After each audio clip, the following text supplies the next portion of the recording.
the issue here is what can we do to resolve the problem of them being able to schedule and use that leave, and that's what the arbitration was all about, and the subsequent award was all about. They have a finite amount of leave. They don't have an endless amount, obviously, and the contract only provides them with an exact amount of leave for each fiscal year.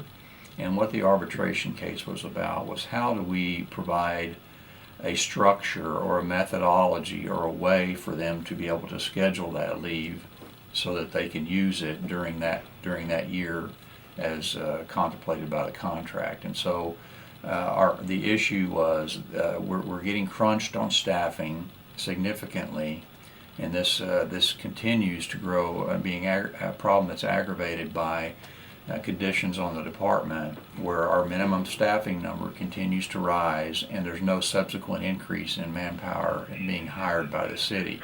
And so what happens is something's got to give in that equation, and what gives is their ability to use their leave. And so what essentially happens is the city carries vacancies for long periods of time. They do hire someone, but only after the vacancy has been there for sometimes almost a year. And so during that time frame, the firefighter is unable to use their leave.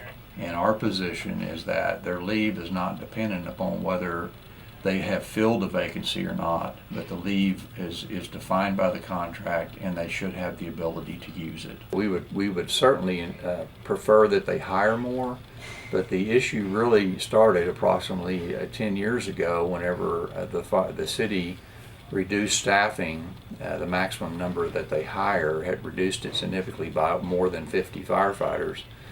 And then we have a advanced life support program that increases the minimum staffing number each time a paramedic engine company is put into service. And so when you continue to increase the minimum staffing number and you have no corresponding increase in the amount of people that you hire to compensate for that, then the only way you can staff the rigs is by disallowing them to schedule off on their leave that's contemplated by the contract. Mm-hmm. They did hire and add 5 more firefighters this year in order to help with the process of staffing a new fire station number 26. But that is insufficient to even staff that one station, which takes basically 12 people to staff it. And so the additional people to staff that one station came from a few overfills that they had around the city. So those overfills now are essentially gone, and the firefighters themselves are having to pay a price for that. The problem will continue to grow and become more aggravated as that minimum staffing number goes up, and there's no corresponding increase in the amount of people that they hire. And so essentially the arbitration case is about the city's position and our position. The city's position is that you're only able to use your leave if we happen to have someone that we've hired that can replace you so that you can use that leave. And our position is that the contract provides for a specified finite amount of leave. When you use it, it's gone. You don't get any more.